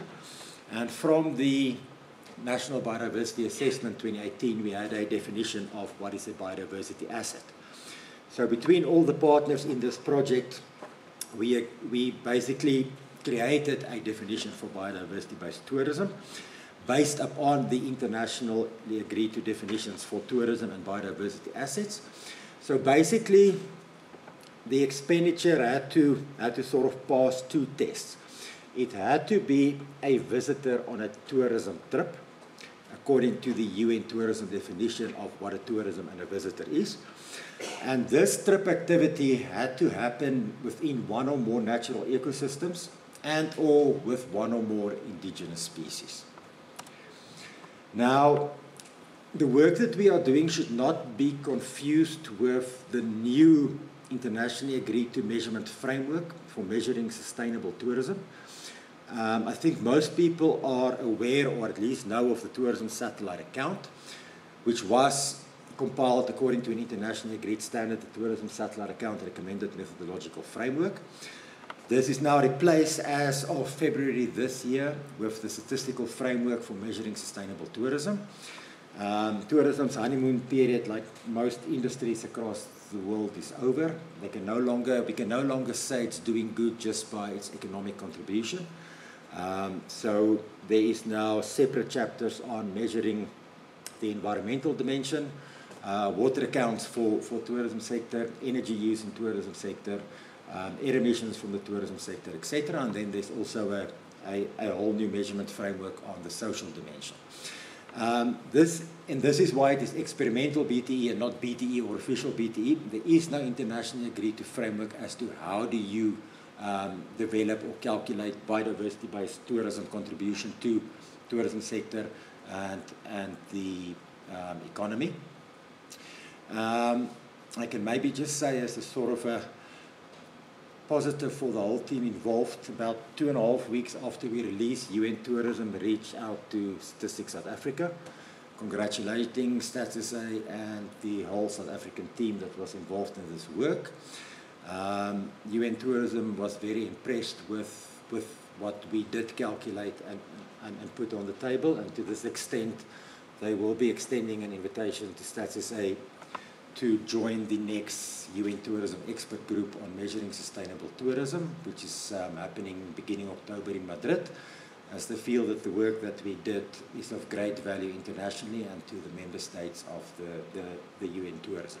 So that's at least a little, you know, this is exploratory work, but it was well received by the international organizations. Now, as I mentioned, there is no internationally agreed to framework, as there is an internationally agreed to framework to how do we measure the tourism sector contribution to the economy. There is none such framework for how do we calculate biodiversity-based or nature-based tourism's contribution to the tourism sector and GDP. For South Africa's experimental BTE, we worked from what we do have as an internationally agreed standard, the tourism satellite account. And in the tourism satellite account, we would have already calculated or included the contribution of biodiversity-based tourism. You just can't explicitly see it. So we needed to go and extract from South Africa's tourism satellite account how much was biodiversity-based tourism expenditure and how did that expenditure contribute to the GDP contribution of the tourism sector, as well as the employment in the tourism sector. And we made use of data from the Stats SA Domestic Tourism Survey, as well as the South African Tourism Departure Survey, which is the demand-side survey for our non-resident or inbound tourists. So this ensures that we do not or did not recreate South Africa's economy, nor South Africa's tourism sector, that we were fully in line with national accounts or system of national accounts concepts and definitions. So even though there is no international standard, we try to keep it as close as possible to the existing international standards that exist for the broader tourism sector. Now, from these two surveys, the trips and the expenditure that we specifically focused on domestically is what you see there on the screen, as well as for our inbound visitors. Like I said, we were fully sort of guided or constrained, if how you look at by the data that we do have available from both of the demand-side surveys, keeping in mind that none of them was ever designed to specifically measure biodiversity-based tourism expenditure.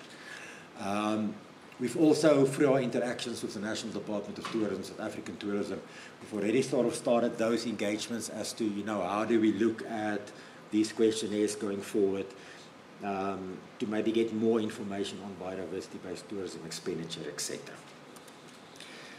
Now, just very broadly to a methodology, like I say, it is a model we developed. It does make use of calculated averages, weighted averages, estimates, etc. But basically, just to explain it by, you know, if you say biodiversity-based expenditure on accommodation, if you know your tourism, you know if we're speaking accommodation, we're not speaking same-day visitors, we're speaking tourists, those that stay a night and longer, but not longer than a year. So we first isolated them from the data set. Then we specifically then identified those trips that had overnight accommodation in them, that had the identified biodiversity-based trip activities in them. Then we would make an estimate of, you know, we had the trip length, time spent on the trip, and we would make an estimate of how much time during that trip would the visitor have spent on this specific biodiversity tourism activity, and then a broader measurement, because as you know, a visitor could do more than one activities on a trip. and that then was related back to the actual tourism expenditure as measured in the tourism satellite account, because your visitor is having expenditure on the biodiversity-based activity, but is also, or she's also spending on other products and services that is complementary to that biodiversity-based activity experience. So just as in South Africa's tourism satellite account, we basically provide three main indicators. One is economic activity, so what is the direct contribution to gross value added in GDP. Just so our biodiversity-based tourism estimates provide what is direct biodiversity-based GDP and gross value added. Just as in tourism, we have what is the number of people directly employed within the tourism sector. We now have that for biodiversity-based tourism employment. And then lastly, what is the value of our inbound, domestic and outbound biodiversity-based tourism expenditure.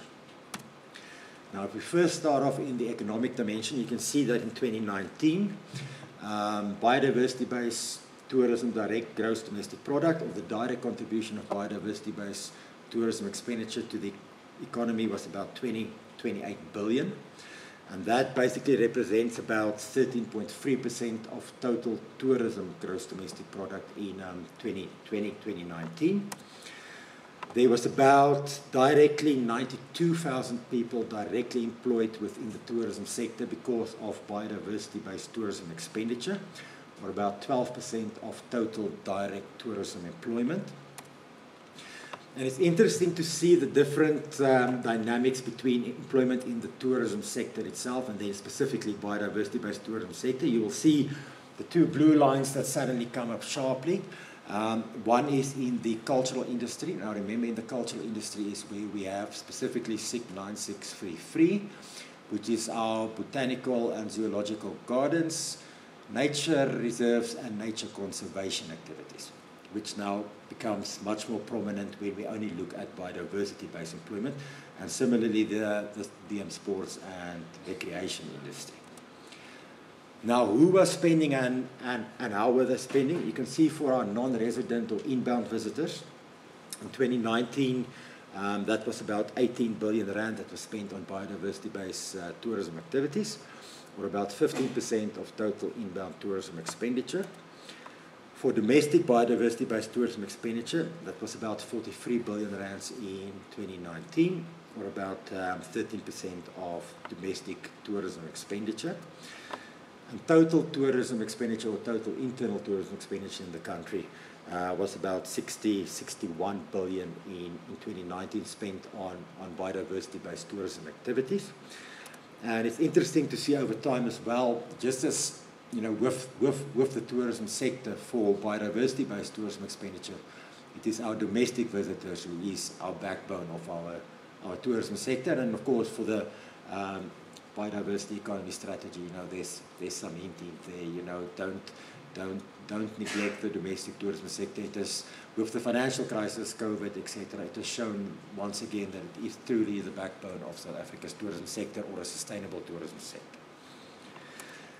Now, while this was a first attempt by the Natural Capital Accounting Coordination Unit, and as part of the broader work within the biodiversity economy to provide a measurement of biodiversity-based tourism expenditure to not only South Africa's tourism sector but the economy, we at the same time always caution, let's not reduce biodiversity and ecosystems just to rands and cents.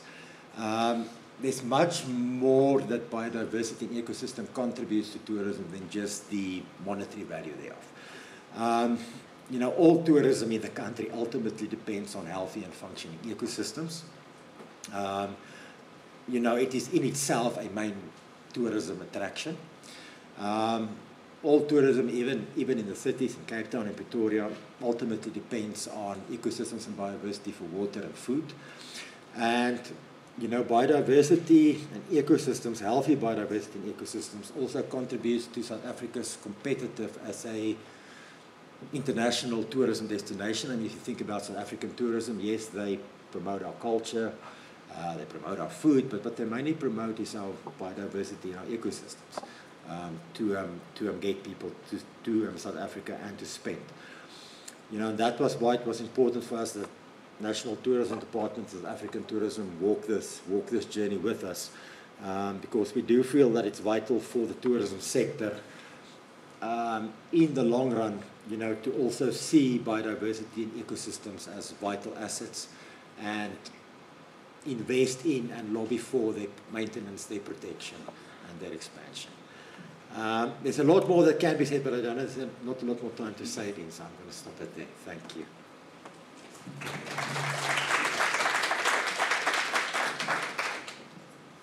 Thank you very much.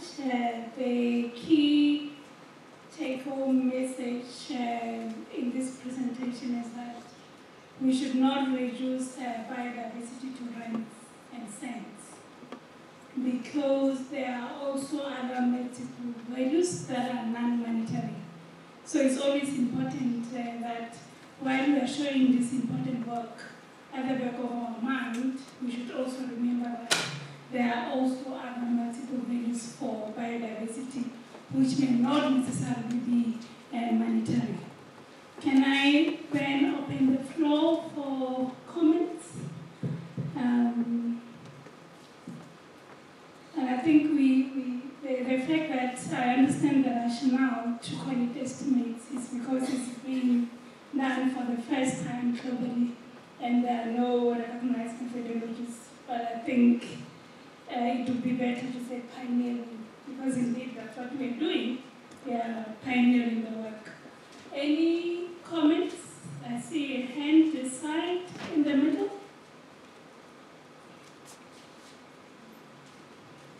This side. I see any, and then I see another hand there. Can you start here, please? Yes,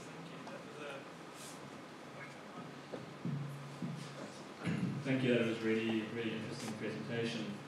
Just a quick question. I see you identified a number of tourism activities. Are there individual accounts available for each of those activities, or is it all aggregated? From the demand side surveys, like I say, luckily because we're Stats SA and one of the major data sources is our own, we can go to, you know, the actual trip and that trip's expenditure and relate it back to total expenditure in the TSA.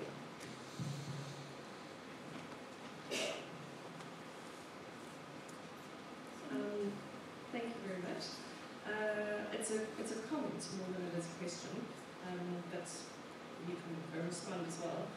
I think one of the things that stood out with the presentation was the fact that, you know, you use the surveys available, and in the use and showing what comes from them, the Department of Tourism asks, well, you know, what are the ways in which we can improve those surveys? And I think that that's a really, really important feedback loop between compiling accounts, which raises the profile of information that is relevant, to then saying, okay, well, so how can we do better? Or what improvements can be made to the underlying data sources? And I've seen that a few times over the accounting journey, but I think it's a really important element of what makes natural capital accounting such an important mainstreaming tool. Because when you put attention to that sort of level of detail, it improves the value, not only the quality, but also the value of those foundational data sets for many other purposes too. And it just keeps mainstreaming biodiversity more into it, so which is, yeah, ultimate goal. Thanks.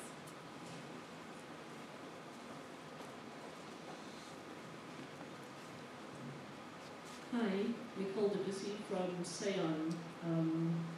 We have been involved in an ocean accounting community of practice as of 2020, and I think my question touches on the first question a little bit. Is it possible to separate out the marine biodiversity accounts from the terrestrial? Would that be something that could be done? And just, I think more broadly, would that be a valuable exercise? Thank you. Off the top of my head, I want to say to you no, but I also don't want to say off the top of your head for you no, because it depends on, you know, how deep we can dig into the data. Because if you saw, for example, in the trip activities, you saw there was one, you know, that spoke to, for example, well, whale watching, which would be part of your ocean economy. But it's grouped together with game viewing, bird watching. So it wouldn't have been asked in a manner to the tourist or to the visitor in a way that they would be able to separate, okay, but did they actually whale watch, or did they do game viewing, for example. There was the other one that spoke to snorkeling and that. I mean, you can reasonably assume that would happen in the ocean. But if you think about, for example, where it spoke to adventure activities on water, did that happen in the ocean or did that happen on a river, for example? It's an interesting point to make. Like I said, I'm sure in going forward in our continuous engagement with the tourism statistics technical task team, and it's also what can they put in the surveys, how much detail can they go into, etc. But it is an interesting point that you make. Yes, thanks. And I can maybe just mention, it is, as Topanga said, experimental. We are thinking towards the future as part of an update. Maybe one day it might become official statistics. We have left it open, and we've actively asked and encouraged scrutiny, criticism, review. I think we have it open up until November.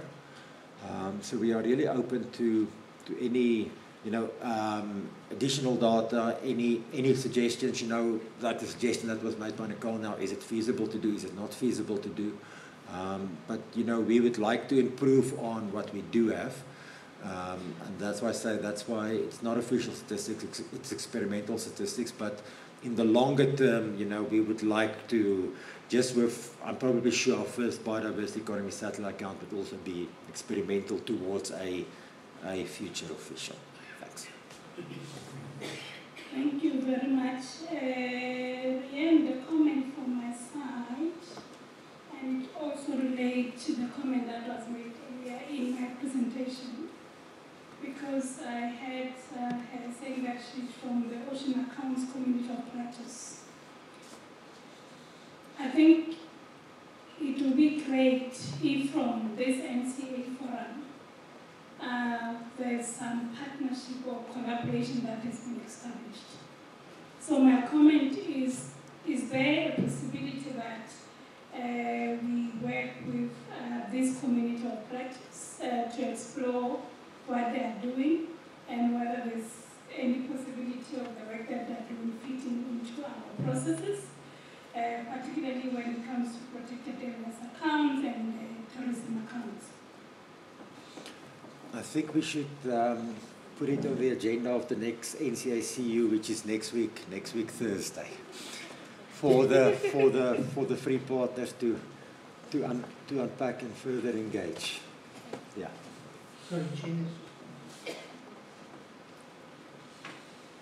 Sorry, Chair, I'm disrupting your program. It's Ndando from Sandy. I just wanted to check, Rian, and thanks for the presentation.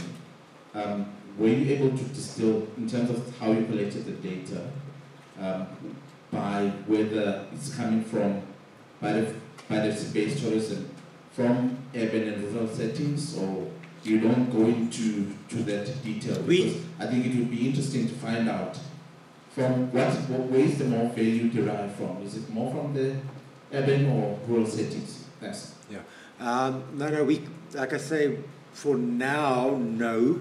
Like I said, our focus was literally, we are in line with South Africa's tourism satellite account, so it's just a national, it's not, even thinking about provincial or, an urban, rural, or a gender specific thing. It all depends on the level of detail that we can get from the demand side survey, be it the Stats SA Domestic Tourism Survey or the South African Tourism Departure Survey. If you are speaking the value, are you speaking the value of origin or the value of destination? Meaning, are you saying you would like to know the majority of biodiversity-based tourism expenditure, for example, originates in Pretoria, Johannesburg, Cape Town? Or are you more interested in where does the actual activity happen, because that's where the economic benefit basically go to, which I presume is so you are speaking more towards the destination. Thanks. For me, it's more interest from the ecosystem services that you find in a particular area which drives the visitors to come and do that activity there from that point of view. Thanks. Yeah, no, that's basically all about, like I say, I don't have all the survey things with me now, but it's basically all about whether the person that interviewed the respondent and then the respondent themselves, basically went down in response to that level, in that I went to place A, B, C, D, and I did 1, 2, 3, 4 at place A, 5, 6, 7 at place, yeah. But like I say, these are things we are sort of, like I say, there's a lot of things to discuss within that tourism statistics technical committee as to, how can we improve the data collection in future, and, also what is possible. They also have financial limitations, etc. All right, thank you very much. A round of applause for Rian. And the presenters, for those that questions were not fully covered, please, during lunch or during break, come to the presenter to then address your specific questions. Can we stand up as we welcome the Mentimeter ambassador? Can we stand up? Because this is now your session.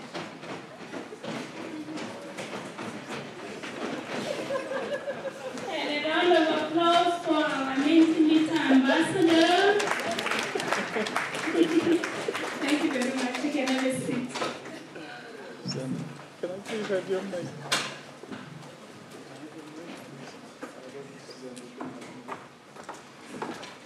Good afternoon, colleagues, and thank you for that nice welcome. I'm Roderick. I'm your Mentimeter ambassador, and hopefully we'll be quick with this one, colleagues. I don't want to stand between you and your lunch for too long, but there's an anonymous president from an anonymous country a few years ago. He went up stage and he said something that really angered everyone, and someone threw a shoe at him. So I'm also trying to see how long I can push this before someone throws a shoe at me. Colleagues, you would have seen in your welcome pack this morning, there's a little page there at the end of it that speaks to what we will be doing in terms of how we get feedback from the participants of this. And what you will do is, you'll see there's a little QR code right on the right hand side there, so you'll just scan that for me with your cell phones, and it'll take you to a Mentimeter page. And there's just a few questions. There are 6 questions there, but the most important one for me is question number 1. So if you can please respond to question number 1 during this session, we'll look at it. If there's anything that you would like to discuss now, we can also do that. We can also then look at the rest of the questions during the break. You can start adding your responses there. But for me, if you can please look at question number 1 for session 3, which says, which activities do you participate in that are directly dependent on biodiversity? So your responses will come up onto the screen, and we can just look at those quickly, and then I will release you for your lunch. I see some people have already started responding to the Mentimeter. Good, I see a lot of people are hiking, snail research, and search as geological education trips. Who put that up? Who put the snail research up? Snail research up there. Do you want to tell us quickly about your research?